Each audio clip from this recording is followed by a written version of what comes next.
find this treasure. So it Cool. was good times. Hi, everybody. Oh, hi. I hate go live. Yeah. Yeah. Yeah, you did. Welcome everybody to the Unready room. We're unready as always. It's what we do. It's our Yeah, brand. absolutely. It's yeah. Every once in a while, and I know I've said this before, but like I'm like, oh, I should design some graphics. I should do like a little intro thing. I'm like, no, that's not our Yeah. brand. We're the Unready room. We're just Mhm. a bunch of people that come together to talk about Star Trek. So I'm one of those people, Dan Gunther, and with me is another one of those people, Brandi Jackola. Brandi, Hello. how you doing? I'm doing well, thank you. How are you? I'm not too bad. Woke up to our city looking like Blade Runner because Ooh, all of the smoke just blew in, all of right. it overnight. So, That's um, probably our fault because we've had a windstorm for, oh, like, 3 days. us too. I feel like it's been like hurricane force winds out there, and Mhm. to all those people that live in areas that actually get hurricanes, I know, I'm not, hmm, I don't have a context for that, but wow, it's there's trees down everywhere. It's crazy, and now all this smoke has just settled in, and of course the wind Mm. has stopped now for it all just to kind of Just to settle, yeah. yeah. Yeah, I can't wait for that to happen to us. It's been so cold considering that it's spring, and it even snowed on May 5th, not joking. I mean, down in my elevation, like, not just in the mountains, no, Yeah. on regular people too, and, um, and yeah, we're afraid of flooding, but we're also afraid of fire because people here are stupid. Oh, I yeah, here as well. Um, I went on social media briefly today, and Oh, why? oh my god. So Why first would of you all, do between I it's just a whole new level of stupid because between a certain group of vocal people saying that the aurora borealis last night was proof that they're poisoning us with chemtrails. I'm Uh, sorry, what? I don't even I Oh can't oh, engage yeah, with that. they don't believe science. Exactly. Yeah. And then the other group of loud people saying that all of the left-wing environmentalists are setting all these fires right now because of reasons. I don't quite get that one either. Wow. Uh, so I'm very happy to be here with an intelligent group of people, i.e., people who like and watch Star Trek and are smart enough to tune in to the Unready Room. Yes, my poor husband is again working overtime, and he forgot that Oh, this is the shoot. time that I do Unready Room and was calling me during his lunch break, and I had to Oh, send a text saying, "Join Unready Room." aw. Well, we miss him again for sure. Yeah, I miss him too. It's always fun seeing him in the chat. But to those who are here, welcome. Thank you for joining us. I see a lot of familiar Aaron, awesome. Tristan, Patrick, Ricky. Great to see you all here. Um, and of course, hello to everybody who's watching later. We really appreciate you as well. And we're here to talk about the Discovery episode, season 5, episode 7 already, which just breaks my heart. Erigah, which is this Breen blood bounty thing that we're going to deal with in this episode. So, yeah, let's jump right in. We've got another episode that's people are talking about in social media, and I'm staying away from that as well because I like this discussion instead. So, Mhm. um, yeah, we've got the follow up to last week's episode. At the end of last week, they were called away to come deal with Mullen Lock. Another Federation ship had captured them, and they want Discovery on scene. And right at the beginning of this episode, we have Discovery arriving and the reintroduction of Non, which that was really happy to see. I really like Rachel Antrell. I like Non. That was great. I agree. I was so happy I let out a squeal of joy when I saw her. Yeah. Yeah, and also I like that the continuity of episodes past, right? she's not completely on board with working with Book because, of course, the last time they had any interaction, Non was on a ship that was being fired on by a ship Book was on, and the whole isolytic subspace weapon and all of that stuff. So that Mm. was good, and something that, like, as soon as they were on screen together, I was like, "Oh yeah." I think that was well done. I agree because, despite what, naysayers may say, they know their own history in the show. They know Mhm. what they did in past episodes because they wrote it. Yeah. Some people are just weird, just like, "Oh, what's this coming from?" Yeah, gosh, do you not watch Discovery? No, you hate watch Discovery. That's it. Yeah, that's it. Mhm. Yeah, Yeah. absolutely. Uh, also, I hadn't heard this one. I don't know what's going on there, but, I know what he's talking about. It's the new iPad, which is apparently very fragile, actually, but, hmm, they're showing all of these things, like instruments and all these other things being crushed down into the iPad, and oh, people are taking offense at having actual, musical instruments being destroyed that way, and I'm like, "But were they?" Was that not just digital graphics? But they're so affronted by musical instruments being treated this way, and, I can understand that a little bit, but at the same hmm, time, I feel like Apple could have also done it where these things were coming out of the iPad, as in, these are the things that you can produce with the iPad, but they didn't go that way, they went with crushing things into an iPad, which is a far more aggressive mhm. stance, I suppose. But, I'm like, of all the things to get upset about, this is the one. Yeah, I'm like, "Is this Wow. the issue of our times?" Okay. Alright. Wow. Just wow. Just wow. Oh, boy. Wow. Anyway, we'll take a break from all of that, so Yes, this'll we this'll be will. good. Um, so yeah, we've got Maul and Locke beaming over from the Lockerer, or yeah, they're in custody. They're going to be treated in Discovery's sick bay because Locke, of course, is still grievously injured from what happened a couple episodes ago. And I really like. I was listening to Trek Culture the other day, and I like the way they talk about Maul and Locke's relationship. Like, there's this trope in Hollywood of the like Bonnie and Clyde couple, criminal couple who, ride and die until something happens, and then one of them inevitably turns on the other, and that's like a whole thing, right? I love that this is kind of challenging that. Like, they Mm. are ride and die, and we should believe them because they are right to the end, and that's pretty cool. um I remember early on I was thinking, like, oh, one of these characters is more invested than the other. One of them, like, really is very protective of one, but they both are. Like, we've seen instances over the course of the season so far where Locke is, like, crazed in his protection of Maul, but then vice versa as well. Maul is supremely protective of Locke as well. So I kind of like that. They're not playing on those usual tropes. Exactly, and the thing is that I don't really see them as criminals. I see Hmm. them as refugees more than anything, Hmm. because that's basically what they are at this point. They have been kicked out of where they should belong, and they're basically just trying to stay alive. They're Hmm. just trying to stay alive and live, and it's very frustrating because I know that their methods aren't necessarily always legal or what have you, Or but non-murdery.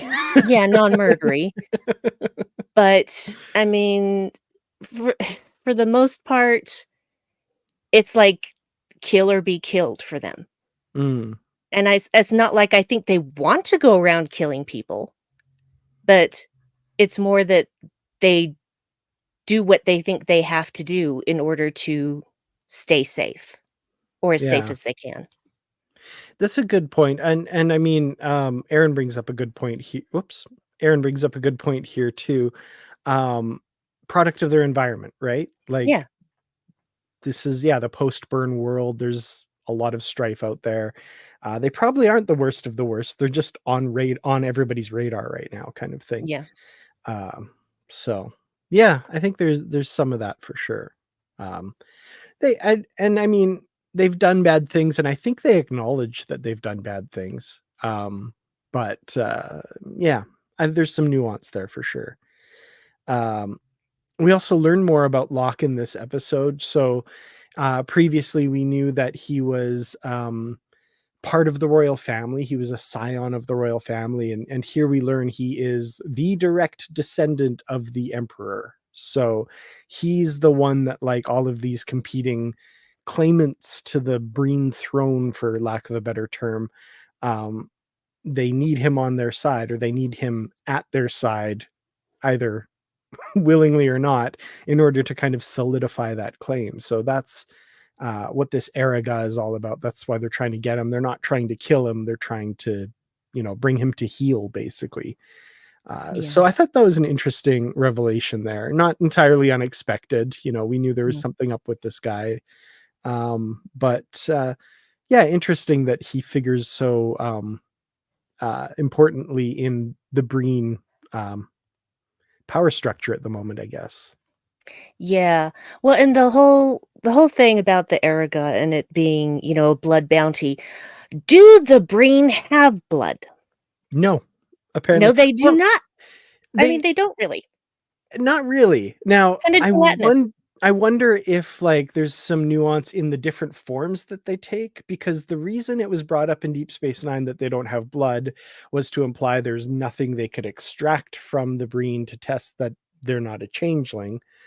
Um, but, like, Locke had some goop coming out of him, but Yeah. we've also learned that Locke maintains this form which most other Breen don't. So maybe when they're the jelly breens, they don't have blood, or whatever analogous goop that stuff is. But this lock version does. I don't know. I I feel like Yeah. it's still workable. Like, you can still, the blood bounty, though, the terminology of that, I Mhm. think you made a good point last week when you were like, that's just a translation. It's Yeah. putting it in terms that we as humans understand, but the Yeah. Breen term is actually which means something else. Yeah, I'm willing to go for that. It just occurred to me when I watched this episode, I'm like, "But there's no blood as we know it, so, um, eh, Mhm. how do Breen reproduce?" That's a question. Hmm. Direct descendant of the emperor. So Yeah. how do Breen reproduce? Are there eggs? I mean, they're gelatinous. Do they just are they I mean, people are, theorizing why the Breen would ally with the Dominion and, they're kind of gelatinous and Mhm. goopy, kinda like the founders. So, Yeah. maybe they felt like kindred spirits with them? I don't know, the Breen aren't that tender. Ooh, wanna go swap some goo? That's it. It's like, "Here, you put a little in this petri dish, I'll put a little in this petri dish, we'll mix it up, and boom, new Breen." Yeah, there you go. Um, so regarding the blood bounty, I like this point by Aaron. Tarina would know the actual term, which brings me to Tarina. I wanna talk Oh, about Trina. her. Mhm. So first of all, I'm gonna get something out of the way. Um, the fact that this episode has Tarina in it, but still doesn't have Saru, and they just make mention of him, that's a little bit annoying. Now, I want to put out there, though, this is not to say that I don't love Tarina and I don't appreciate her being in this episode, because she's one of the best things in this episode. I love Tarina in this episode. She is so, on point, in control of things, and to finally get to see some of that, like, negotiating and like that aspect of her, I thought was really great. And of course, as Aaron alludes to there, the her knowledge of Breen and her revelation that she knows exactly what this guy is saying and how he's insulting her, and using that and throwing it back in their face, kind of in a way, in an assertive way that sometimes the Federation doesn't come across as in negotiations. So that was really good to see too, where she was like, "You've come aboard here, you've insulted us, you've done this, that, and the other thing. We don't want to deal with you. We're gonna," it, the whole bluff thing. But like, I really liked that a lot of times I think Federation negotiations are seen as appeasement and being very, like, we have to respect every blah blah. And in a way, she was respecting the Breen way of doing things, which is very aggressive and assertive, and I thought that worked wonderfully. Yeah, Tarina is and always has been a badass, Hmm. and, uh, it is really great to see her in this capacity because we know that she is a leader of a planet that used to be only Vulcans and is now Vulcans and Romulans, and how the balance of that has to be maintained, and that's a hard job. That is a Hmm. really hard job because, you know, the Romulans and the Vulcans were split apart a very long time ago, and for God knows how many years, decades, centuries that went on, and now she is keeping all of that in balance. She can do anything. You do Hmm. not get in that lady's way, period, Yeah. because she may, uh, seem like she is very calm and well balanced, but don't you cross her. Hmm. Don't you cross her. Yeah, like, I wanted her to give the Breen the look that she gives Saru when says like, "Oh, I was trying to protect you." I'm like, "Oh, those negotiations would have been done right then and there." Breen had been like, "Sorry, my bad." Yep. Yeah, well, the unfortunate thing is the Breen see everyone around them, unless they're Breen or, maybe founders, as lesser life forms. So, Mhm, they think they're better than everyone else. I'm like, and see, and I don't that's racism. That is racism. mhm, So, they're very racist, very militaristic, and they're just they're jerks. They're jerks. I don't really mhm. care for 'em. That's why Locke is so interesting because he was just never that. Yeah, absolutely. So, yeah, let's talk a bit about the Breen then, because some of the feedback I've been getting about this episode is talking about how, um the Discovery is turning the Breen into just another alien of the week and kind of taking away their nuance and stuff. Something with which I fundamentally disagree, just because, yeah, we are learning more about them. We're seeing more about them. There's some things said by Locke in this episode that feels like a little bit of a Chekhov's gun to me that I don't think has paid off quite yet, Mm, where Locke says to Burnham something along the lines of, I can't remember the exact quote, but it's, the Breen think completely different from any species you've ever met, or completely different from humans, or something like that. And we see a little bit of that in this episode, but I feel like there's still more that they're going to do with that. It feels like, to me anyway. Um, and I'm going to be completely honest as well. I read Keith DeCandido's review, and I agree completely with one part where he says, like, were the Breen ever incredibly interesting and compelling to begin with? Like, there was some mystery around them, and they kind of tried to build up that mystery, but like, when they showed up in Deep Space Nine, it was just to have another group allied with the Dominion that had, some more strength they could bring in. We'd seen them, I think, twice before that, in like, both times prison camps, one run by the Breen, one by, we saw a Breen prisoner in a Dominion camp. Um, they've been mentioned a couple times in TNG, but like, when Deep Space Nine came around, I think they were just masked bad guys that, like, there were a couple lines saying like, "Oh, maybe their planet's not that cold. Why do wear their refrigeration suits? Weird." Um, but that's it. Like, there wasn't I don't think there was anything incredibly compelling there to begin with, other than the question mark. And what Discovery's filled in, I think, is actually pretty cool. Like, I like the jelly breen thing. I like the revelation that they have these two faces. I want to learn more. Um, so yeah, I don't know what nuance and mystery was there to begin with for them to kind of do away with. Eh.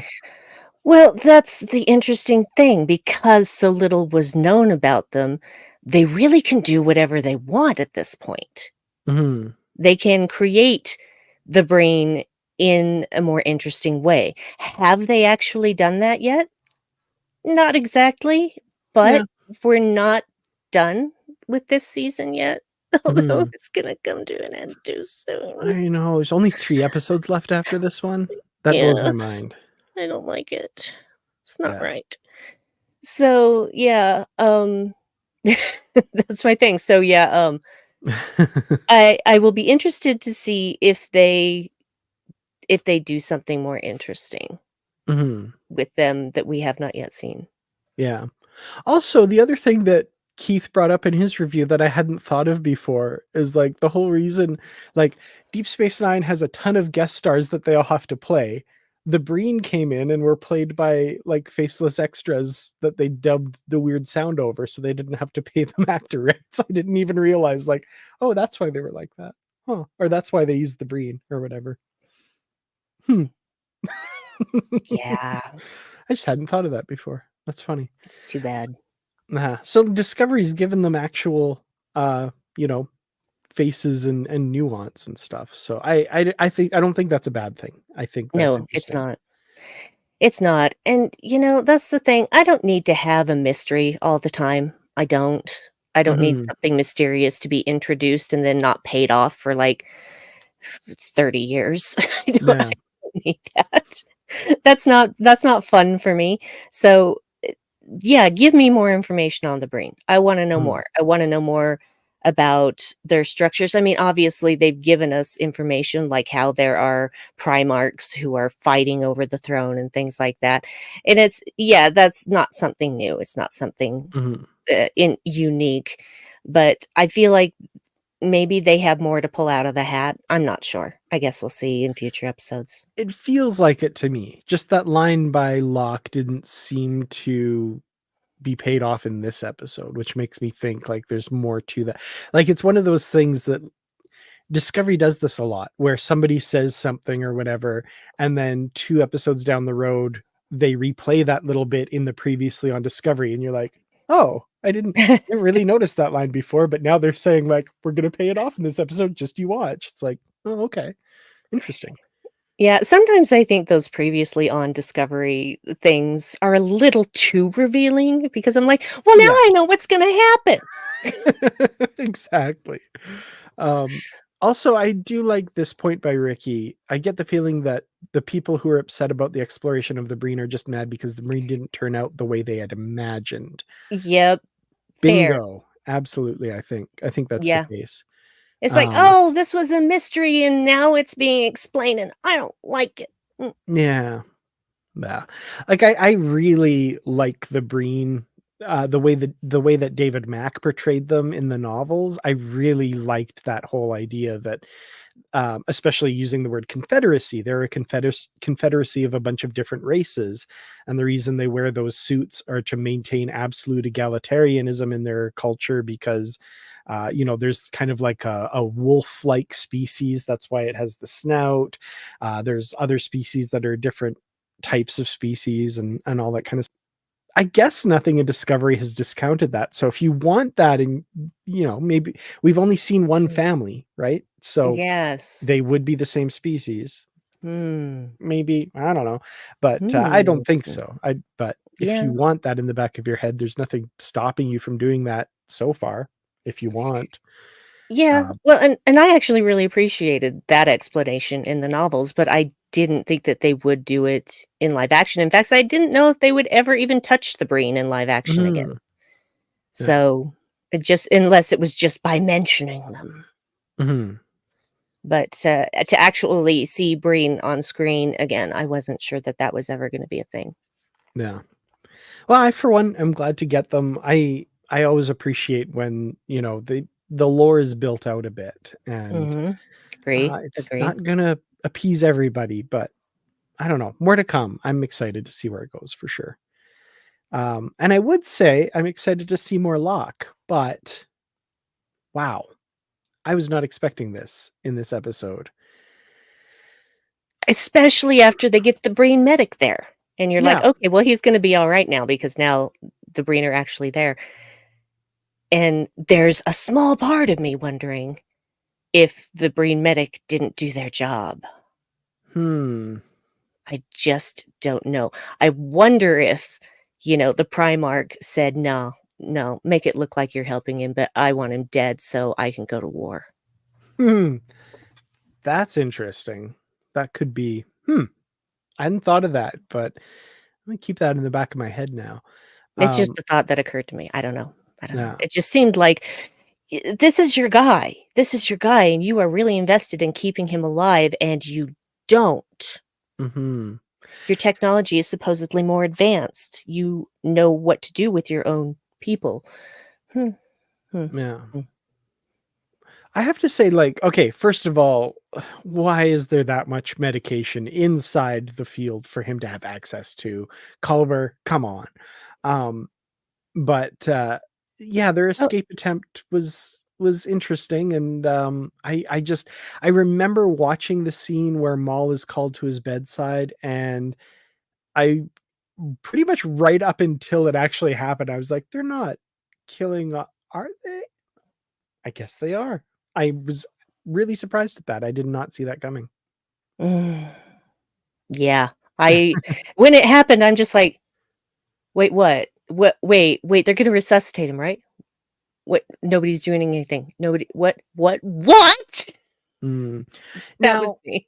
Maul's whole thing with the progenitor tech is like, I think she's hoping that it's going to bring him back somehow, and they might do that. Like, they could absolutely do that. He might just be Star Trek dead. Mhm. He might not be dead dead. So I wouldn't be surprised at all if they went that route. Oops.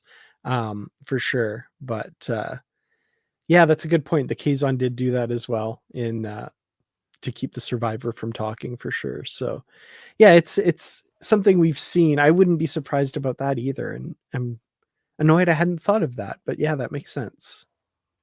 Yeah, I feel like if you're going to dangle the little clue that it's thought that not only could the progenitor's tech create life, but restore life or reanimate life, I guess. I don't know how you wanna say it.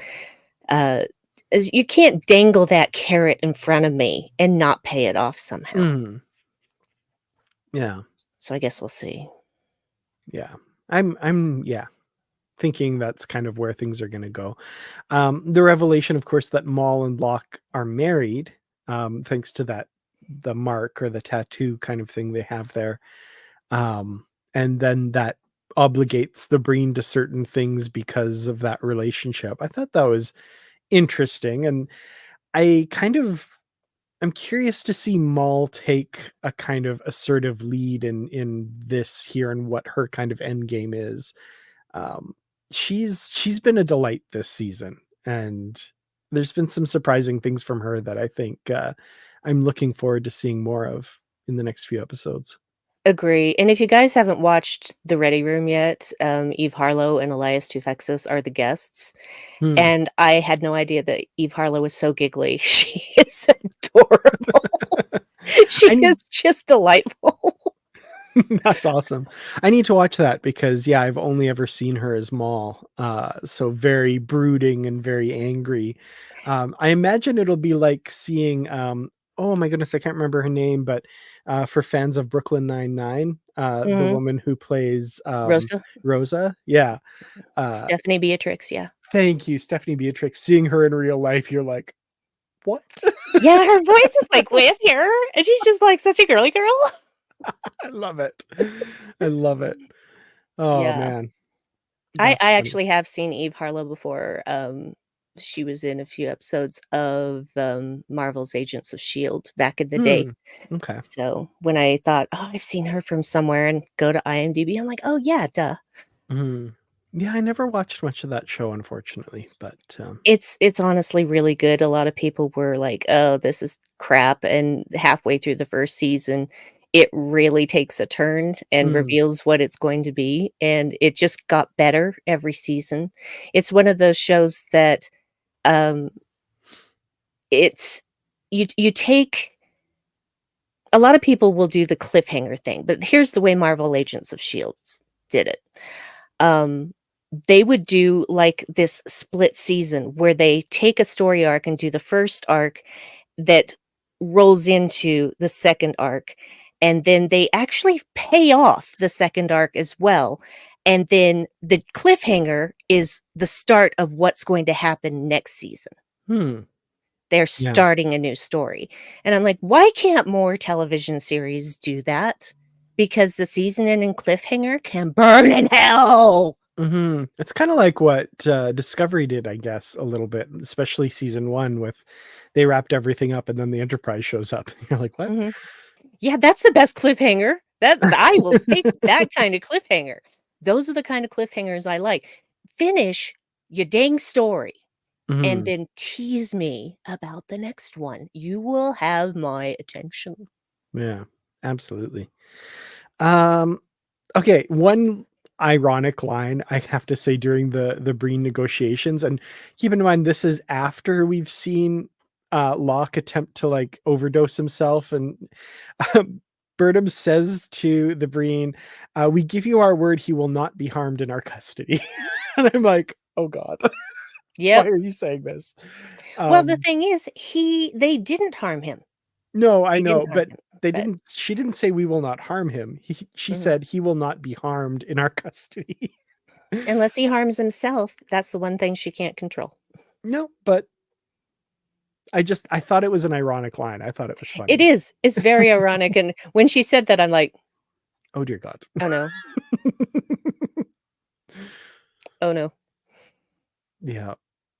Yeah. That wasn't yeah, bad timing on that. Um, okay, I've gotta say this because it hurts my head every time I watch it. I watched this episode a few times now. Um, the escape attempt when so he hits the medication and then we get, like, the fight scene with Maul.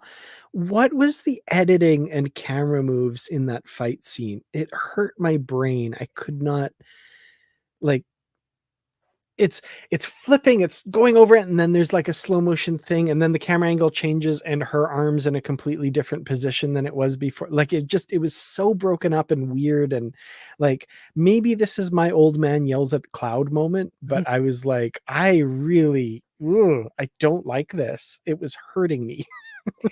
Yeah, I feel like what they were trying to go for was disorientation because the room was filling with fog Mhm. and, it was difficult to see, and Maul was using that to her advantage. And of course, for me, I'm just like, I'm sorry, Maul beats Non? Oh, hell no. And I also have to say, like, Non's handpicked Federation security specialists get their butts handed to them because of course they do, because they have no names or lines. And then Culber comes in, and I'm sorry, like, I love Culber. He's the doctor, and, like, he fares better. He should fare well. He's good. We know he does, training and stuff, but he fares better than the 2 professional security officers. I'm sorry. Like, the obvious named character being awesome as opposed to the which I don't have a problem with that part of it. I have a problem with what are supposed to be professionals, but because they're nameless people, we know they're just gonna have their butts handed to them. Mhm. That's annoying. I'm tired of that. I'm tired of that in Star Trek. I'm tired of that in everything. Like, Yeah, yeah. Show show professionals being professional. yeah. And if you're not going to give them lines, then they don't get beat up. If Mhm. you're going to have someone beat up, they're gonna damn well get lines then. Yeah. Yeah, absolutely. Anyway, that's my biggest gripe in this episode was that whole scene. That's so Yeah, it bothered me too, be especially with the highly trained security people. I'm just like, "You can't handle 1 mall? Really? Yeah. And I mean, Really?" I if you wanna say it's a Trek tradition going back to red shirts, I guess, but, like, it's a tradition I think needs to die. Mhm. Um, yeah. Yeah, Yeah. it was not believable, I guess, is my biggest problem with it. I didn't Mhm, believe that, well, I mean, yes, Maul was desperate, but often when you're desperate, you make mistakes. mhm, And so and she was also emotional because, her husband's dying, and the whole plan was for her to get to a shuttle bay, steal a shuttle, beam him aboard, and they take off into the wild, dark yonder, I guess. But, um, yeah, the fact that she's got all that going on in her head and still wipes the floor with everybody, including Non? mhm. No, I don't Yeah, think so. yeah. Well, let's move on to stuff that I really liked about this episode then. So I feel like this is a review sandwich. We had good stuff at the beginning. We've got this little bit of like ugh in the middle. But let's talk about Tignataro and I want to just call her Tignataro. She's Jet Reno, but she's Tignataro with Tilly and Adira because I really enjoyed this. Them trying to figure out the clue and the revelation that she used to deal in rare books and all this stuff and was a bartender and apparently still is a bartender picking up some shifts in the Discovery Lounge. um I love this character so much. I From the love moment they she got her. appeared. Yeah. Yes. There is no wasted moment with Jet Reno. Not Mhm. a single one. Absolutely. Uh, when Adira says, "Wow, you really get around." Oh, I mean, not like that. And she turns around, she's like, "Oh, yeah, like that." The reverse camera angle, first of all, Tilly's like, "Okay, well, story for another time." Keep an eye on Adira during that scene. Their I face did. is just like Yeah.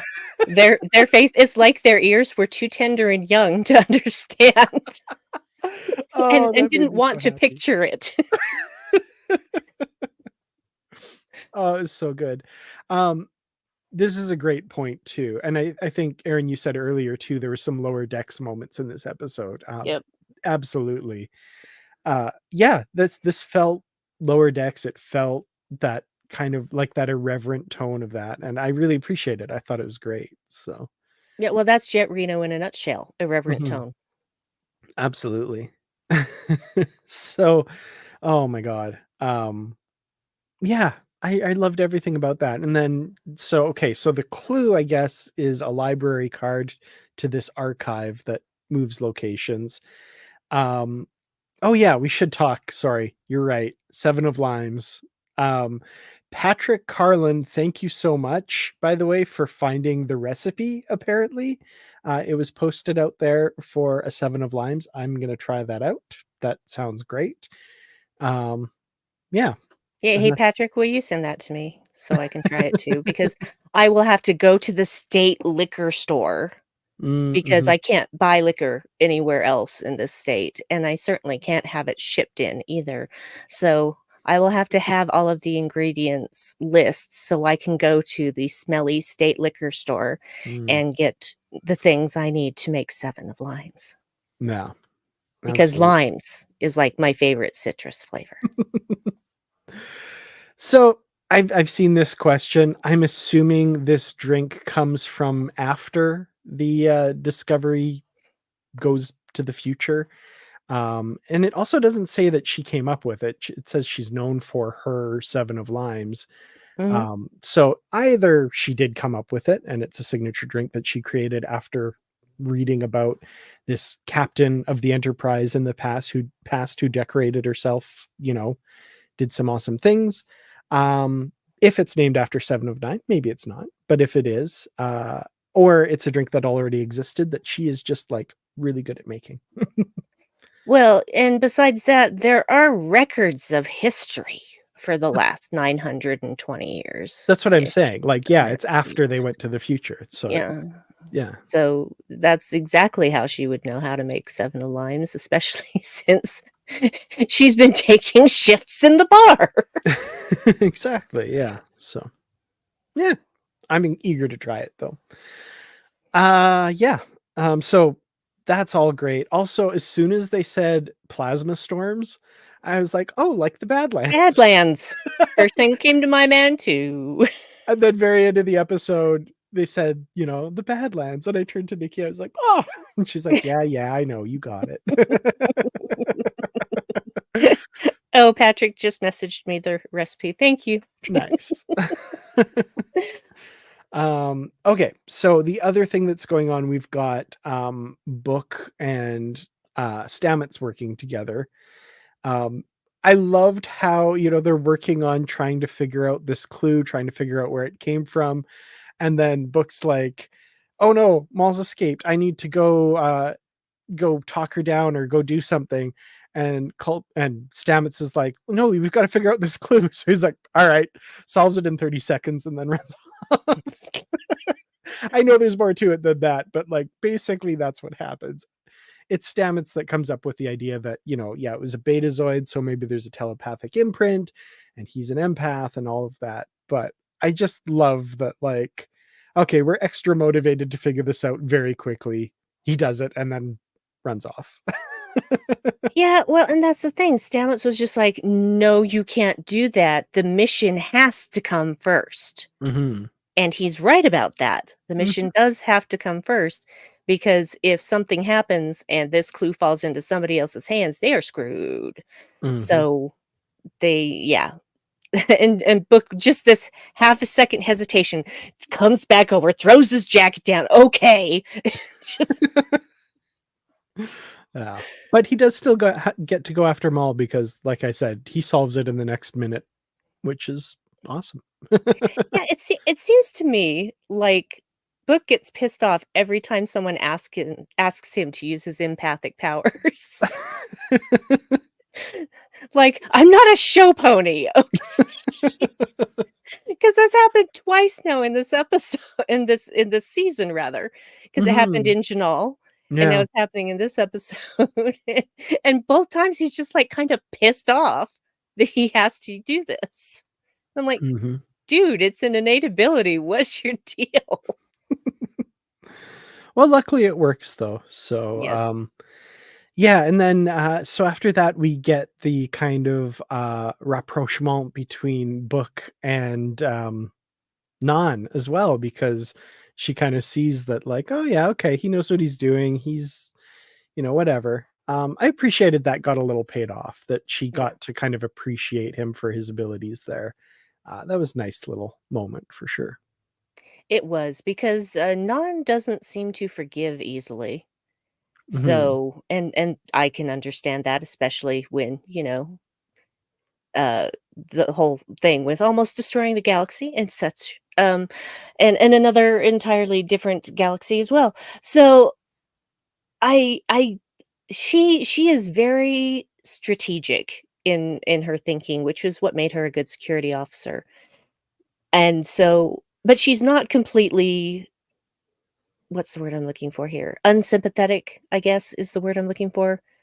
And when he explains, "Yeah, I know I did this, and I am working my way back from that Mhm. every day." And she actually appreciates that and understands that. And she could have just, still given him the cold shoulder and still not trusted him, but she went ahead and gave him the benefit of the doubt. Mhm. Yeah, I appreciated that for sure. Um, it's a nice little character beat that I'm glad they found the time to pay that off. There's a Yes. lot going on, so to take the time to do that, I thought was good for sure. Um, there's several people talking about Stamets, and yeah, like Yes. having to convince Tilly to stay to work on the clue and then Book at the end. Um, yeah, I appreciated poor Stamets and his trying to get everybody to stay on task and stuff. Yeah, well, and the thing is that honestly, what could she have done for her students? Mhm. Really, what could she have done?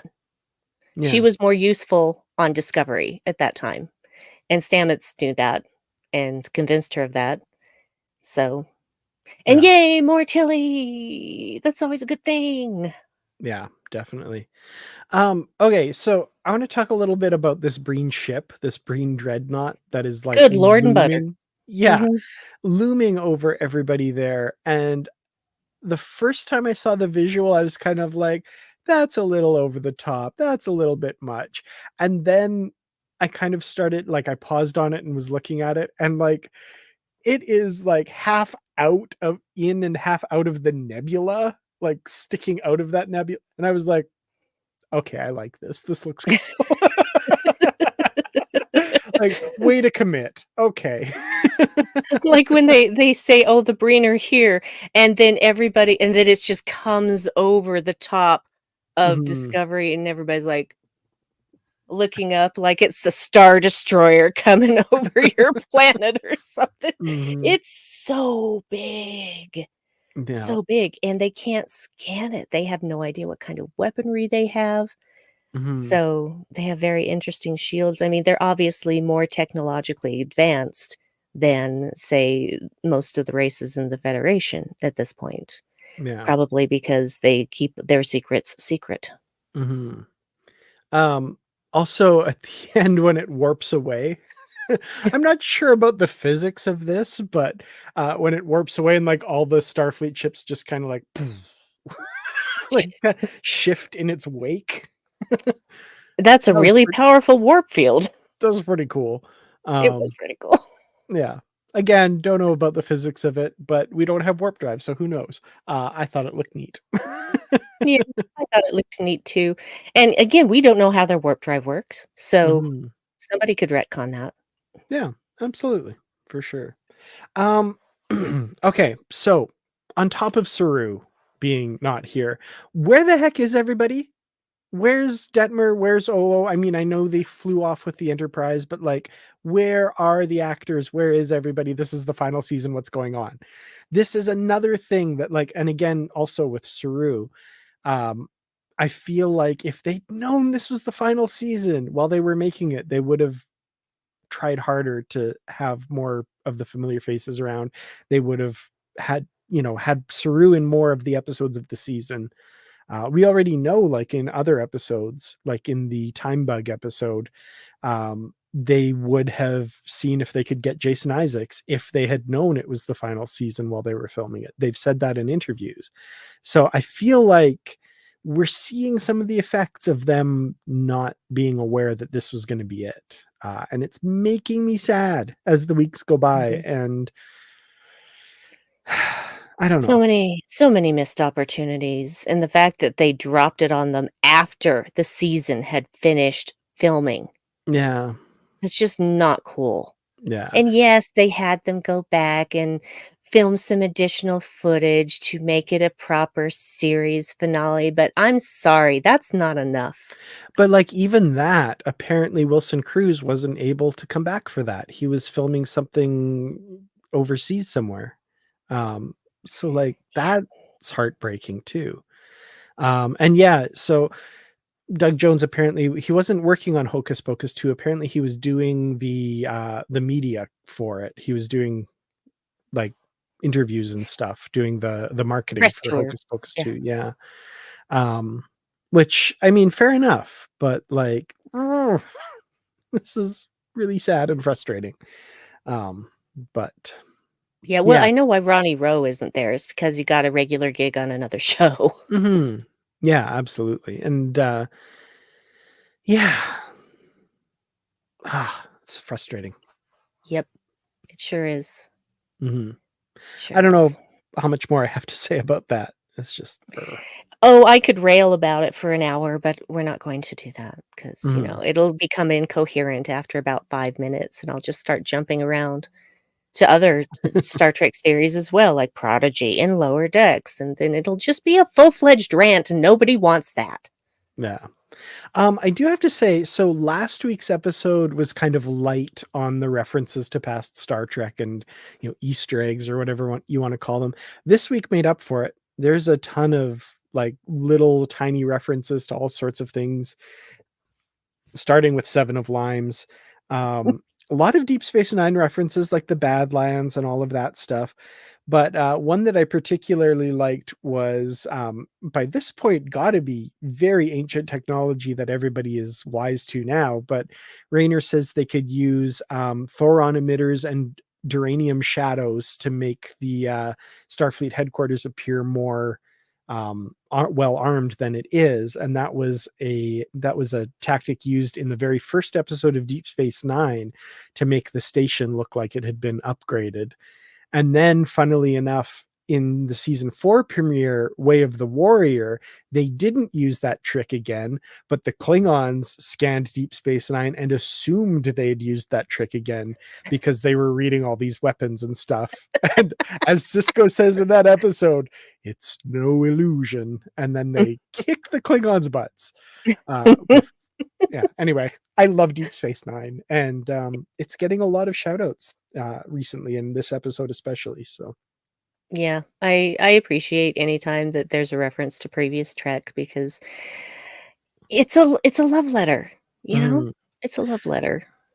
Also, I did miss this one in my video. I was trying to look up Echelon 4 because I knew that had to be a reference, but I obviously couldn't spell it correctly. Like, I kept trying different spellings and I just couldn't get it right.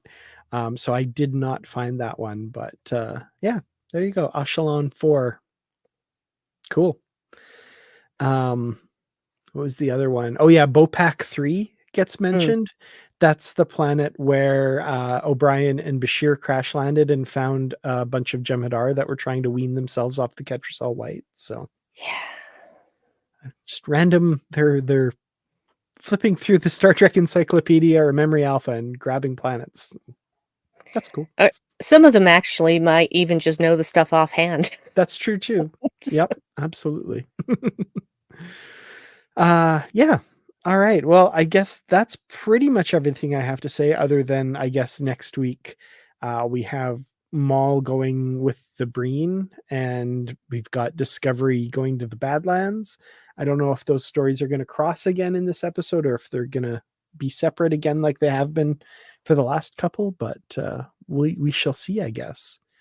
Um, Final thoughts and rating for Erigah, which, by the way, I like that word just because it's one that, like, if you render it in the Breen, like, weird modulated thing, like, you can actually pick it out as a word. It's like Erika. It's like, oh, it kind of feels like it, I don't know. I just thought that was neat that they were able to find a string of sounds that sound like that. It's cool. yes. Anyway, final thoughts and review and ratings. One final thought. Oh, Yeah, I was we just that should. was my Sorry. final thought. Okay, by all means. I forgot about that. Yes, you're right. I did not. Sorry. Because I love Rainer. Yeah, we get some insight into Rainer, and when he goes off, in that meeting, it's like he's right, but that was the wrong way to do it. Mhm. Yeah. But again, he's used to being the person on top, and it's fascinating. The scene where he opens up to Michael and just the way they keep showing shots of his hands, him flexing his hands Mm. and trying because he's so angry about it, and who can blame him when he talks about what is it? Is it Tahal, Tahar? I can't remember. Um, Tahal, what yeah, I she think. yeah, what she does to his planet. You know, poisons the seas, blackens the skies, raises all of the trees, all of these things. That knowing what we know about Raynor, him talking about all of that has to have been very, very hard. Mhm. Because, yes, he lives with that all the time, but speaking about it, putting words to it, makes you relive it. And I was just really impressed that he actually did that. And Mhm. Michael understood Yeah. and appreciated that, thanked him for it. And Mhm. yet, even after the fact, he's still so uncomfortable because now he's right back there in it in his mind. Because I know what it's like. I don't know what it's like to have my planet razed, of course, but I know trauma. I have been through trauma. Mhm. Trauma never leaves. You learn how to live with it, but it never fully leaves you. You don't forget it. You adapt to it. You acknowledge it. You have to acknowledge it. If you don't acknowledge it, you will go crazy. But when you actually put words to it, it is so much harder. And I loved seeing this side of Rainer. Mhm. This guy who's like, "No, I have to tell you this because this could be useful." Yeah.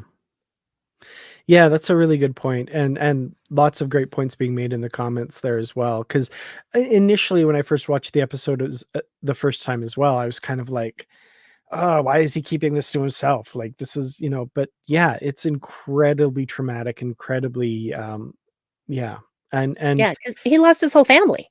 yeah, and this is a good point too.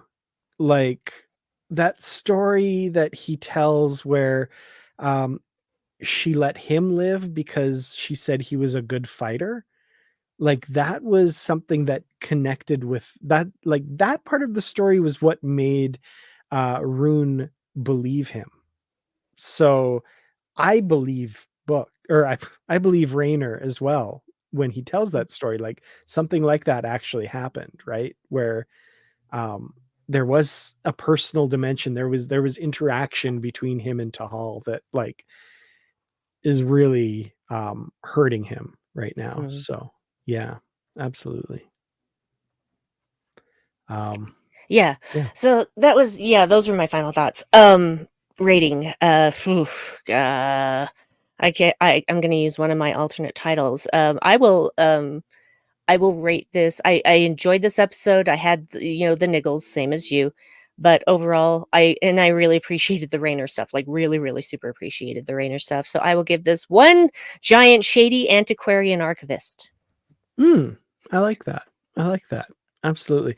Yeah, I really enjoyed this episode. I had some of the issues that we mentioned, basically with just some of the direction and editing and stuff seemed a little strange.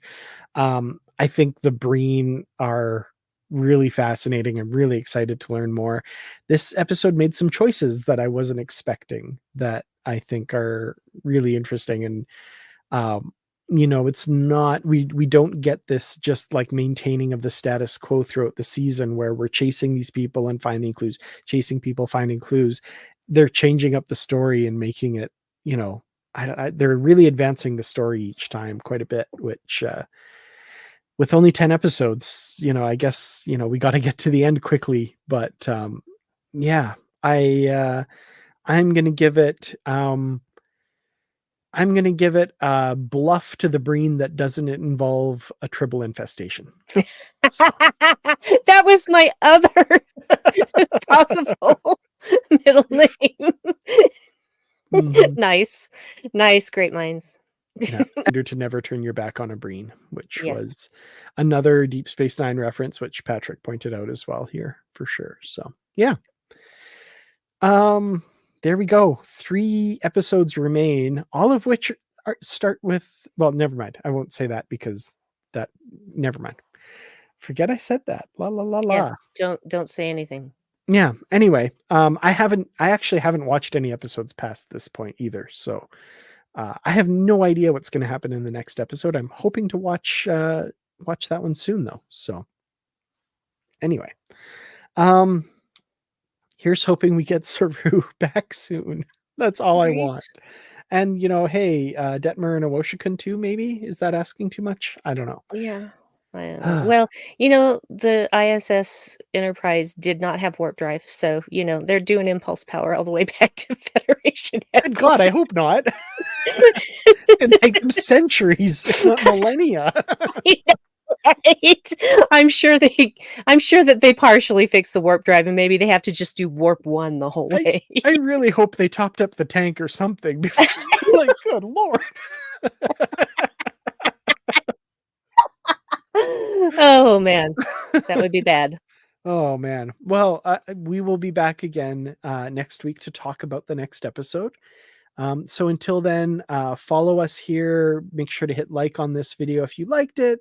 Hit subscribe and yeah, reach out positivelytrek@gmail.com if you have a comment or if you want to comment on this video. We'd love to hear from you. And yeah, Positively Trek discussion group on Facebook. Go join that. It's a lot of fun. All right. Live long and prosper, everybody. Take care and never turn your back on a breen.